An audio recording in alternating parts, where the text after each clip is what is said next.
DreamWorks Pictures embarks on an animated high-seas adventure in Sinbad, Legend of the Seven Seas. Let's get rich! Starring Brad Pitt as Sinbad, the cavalier master thief whose daring has no limits. Joining in on the adventure, Academy Award winner Catherine Zeta-Jones as the spirited and feisty Marina. How nice to see some men haven't forgotten a little chivalry. Three-time Oscar nominee Michelle Pfeiffer as Eris, the goddess of chaos. This is going to be fun. Joseph Fiennes as Sinbad's noble and trusted friend Proteus. Let's go! And Dennis Haysbert as Sinbad's loyal first mate, Cale. I thought you overworked it just a bit. Who's bad? Sinbad. Pretty cool, huh?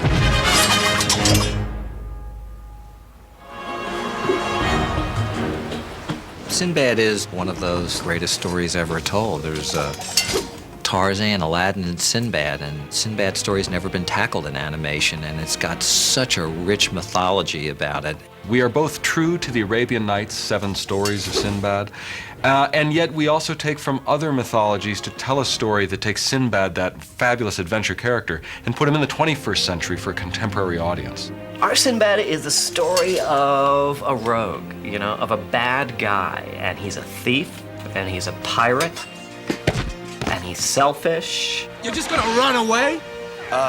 Yeah. I think he's charming. He's swashbuckling and exciting. Brad Pitt, who I just think is one of the really great leading men of our time, just so much charisma and such a great wit and sense of humor. Oh, now I'm doing sound effects. And I think this movie has captured, you know, really that incredible, unique, and wonderful essence of Brad and this character of Sinbad. The world's most valuable object is on its way to Syracuse. Shame it'll never get there. Brad's very charming, he's very funny, he's witty, he's sort of the guy you want to go on a road trip with. He's fun to be around, and that's what we wanted from Sinbad. We're heading for Fiji. This will be the first time I've done an animated film, and it's very fun, and the hours are much more civil than a live action. Jump! It's a different vibe. Hang on! Ah! Oh! Ow! To get a first-hand reference for the character, Sinbad's lead animators were on hand to get an inside look at the actor at work. It's just fun to look at Brad as he gives the lines that you were going to animate eventually. So I sat there and did little thumbnails, little sketches of, you know, wow, we could do this, and oh, he did that with his hand there. And I literally cannot wait to see this animated. Catherine Zeta-Jones blew us away. She was the first voice cast for this picture, and we really worked on the whole character, language, dialogue, and design of Marina, given how fortunate we were to get Catherine as the casting. She brings a maturity to the voice, a playfulness to the voice, a sexiness to the voice. Marina is somebody who can trade one-liners with him and also keep up with him on the very, very physical adventures these two go on. Wait! And during the session, I got inspired by the way she acted. We tried to capture a little bit of her face as well, and especially the eyes. Don't you dare for a second think you can talk me out of it. And don't tell me the realm of chaos is no place for a woman. I never realized that the voice came first and the animation came second. I thought you would, like, dub to what they animated, and all the different nuances that you create just by your voice speaking. It's amazing how the animators, put them all into the animation. I'm here to make sure you get the Book of Peace. Or bring back your dead body if you fail. All the crew, they seem to fall for a bit. It's Marina! We thought you were gone forever. Sinbad has a little bit of a problem with that. Knife, please. Oh, yeah. Like, I'd give you a weapon. Sinbad's got a bit of an ego.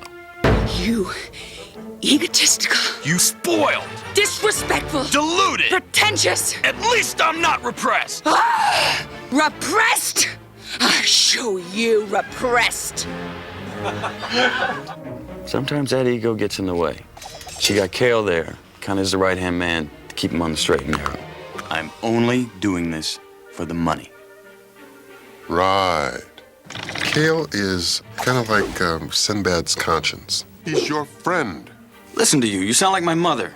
And kind of the spiritual leader of the crew. And he keeps them in line.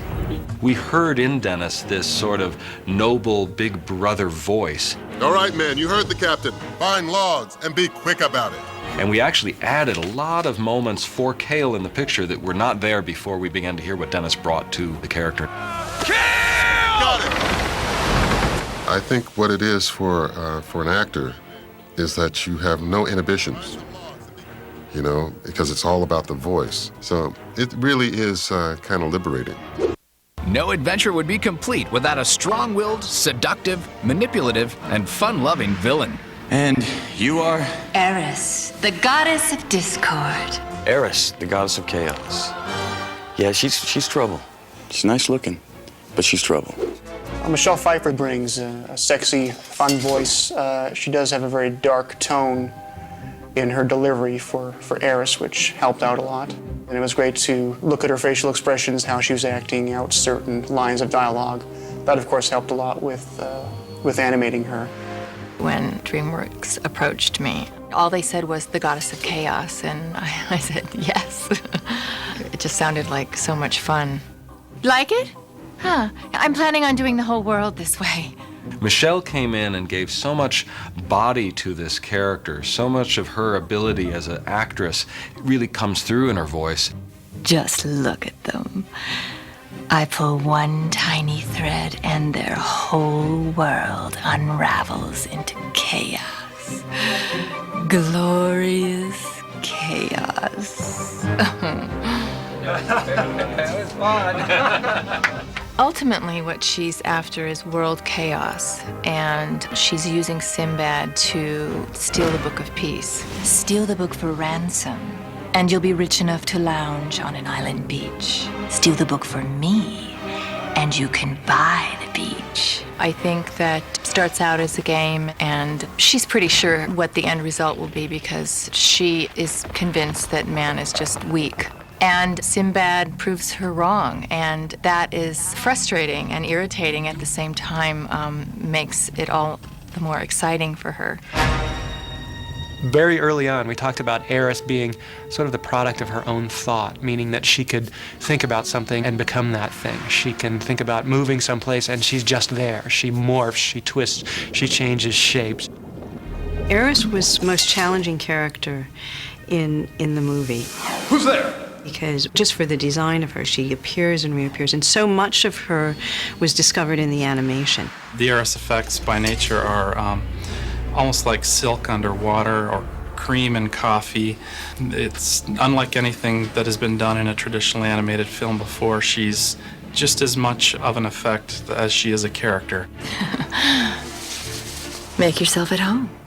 It was really fun doing the morphing. There was no boundaries to, you know, once I got her into the morphing kind of section, there was no model sheets. It's just having fun. It's just pure animation.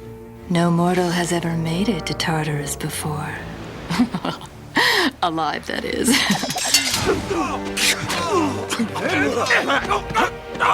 You still fight like an old lady. Sinbad? Oh, Proteus is played by Joseph Fiennes, and that's his best friend from the early days.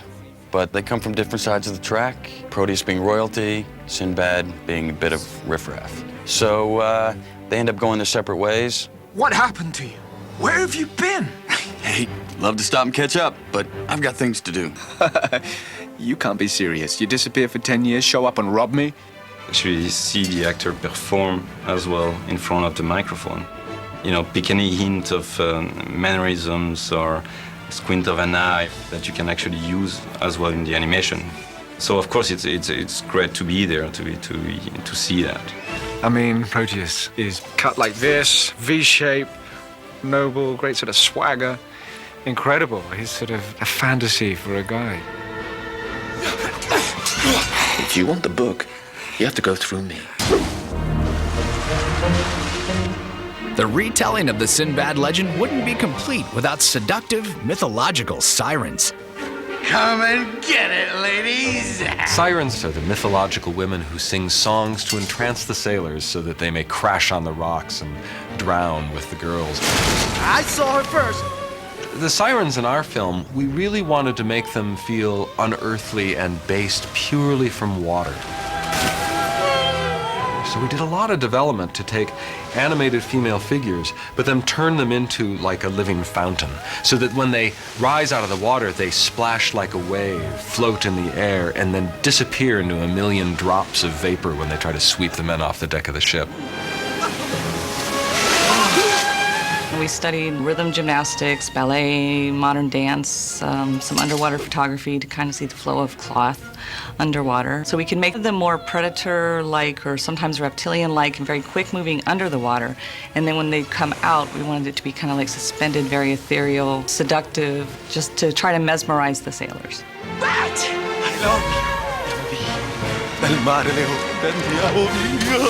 Siren sequence, which was done by almost everybody in the department at some point, turned out to be an exceptional sequence. It was an exciting technical challenge that I think breaks boundaries technically and in visual design. We've got things in this film like the sirens that I don't think anybody's ever seen before. I don't think you can use the name Sinbad and not think of the monsters in the movie. So we knew right from the start we were going to have these great, big, epic, scary, fun, action-packed set pieces that were filled with monsters like you've never seen before. Give that guy a raise. We felt it was necessary for Eris to have something to interact with in her world. And since her world is one of total malevolence, it would have to be something frightening. Run! Let's go!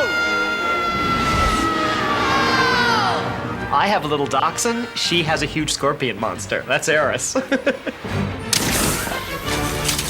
characters on this film are probably 3 times as complex as any other characters that I've worked on any other films, especially the sea monster character.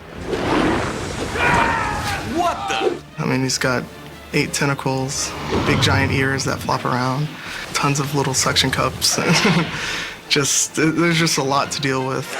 Go, Spike! I got you! I got you! Go! The effects on this movie were at least threefold anything that's ever been done at this studio. We went to the effects crew and we said, okay, we're going to do 3 movies worth of visual effects, but we're going to do it in the time we've done 1 movie's worth of effects in the past. See, this, you want to know what directing is like? Just nonstop. Tim Johnson and Patrick Gilmore jumped at the chance to direct the exhilarating action adventure. We really do work together. No, really. No, we just barely ever see each other in the same room. Hi, my name's Tim. What's your name? Patrick. Oh, I love your film. Literally the first words out of my mouth when I heard about Sinbad was, where do I sign? Because this is the movie I've always wanted to work on, always wanted to make. It's really been a dream. I think what's wonderful about Tim and Patrick as a combination is that, they have very different backgrounds, and yet both very passionate and good at story and, in love with Sinbad, but also the movie making and animation. Everybody with a DVD is going to have to hit the slow motion button on all these fights. There's just so much cool action going on. Tim Johnson came off of Ants, and I think one of the most gifted directors working in animation, and Patrick Gilmore, his partner, and it really takes 2 to pull one of these movies off because they do still take 3 or 4 years to make. Yeah, let's get a big exhale. It's just got it covered. Monkey see, monkey do. The guys are good about laying out the story for you. And by the time I get in here, they set up the scene for me and let me know what they're after. And I'll get various line readings sometimes that are really good. Damn Buck! Damn Proteus! Really? That was great! Really? You think of the great action stories, great action films that have been made, whether it's the Star Wars series or Indiana Jones or even a Gladiator. These are movies that had great themes, great scores to them, memorable. And Harry Gregson Williams has that ability to write that kind of music and has done it for us. The process on animation is one has to remember to take a really deep breath at the beginning because it's a long ride. before you can set sail and start scoring, one's got to be on the same page with the filmmakers about what the themes are, what the flavor or the tone of the music is.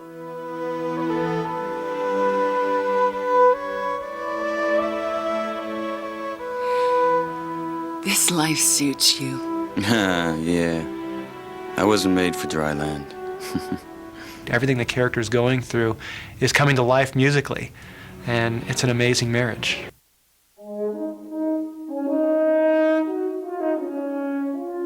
The core of the sound of the music is orchestral, but that's not necessarily to say traditional. But you know, what one needs to feel from the music is a big kick and a rush.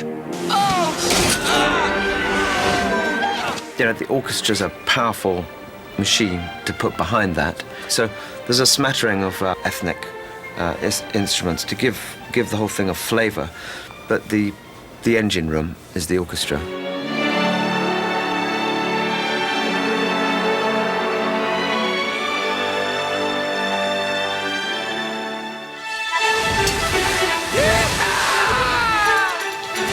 We set out to make a movie that I hope will entertain everybody because it really is unlike anything they've seen before in it. And that's sort of been the ambition for the DreamWorks animated movies, is to appeal to the adult and the adult in every kid. Stand by for sushi. I think Sinbad, follows in those footsteps.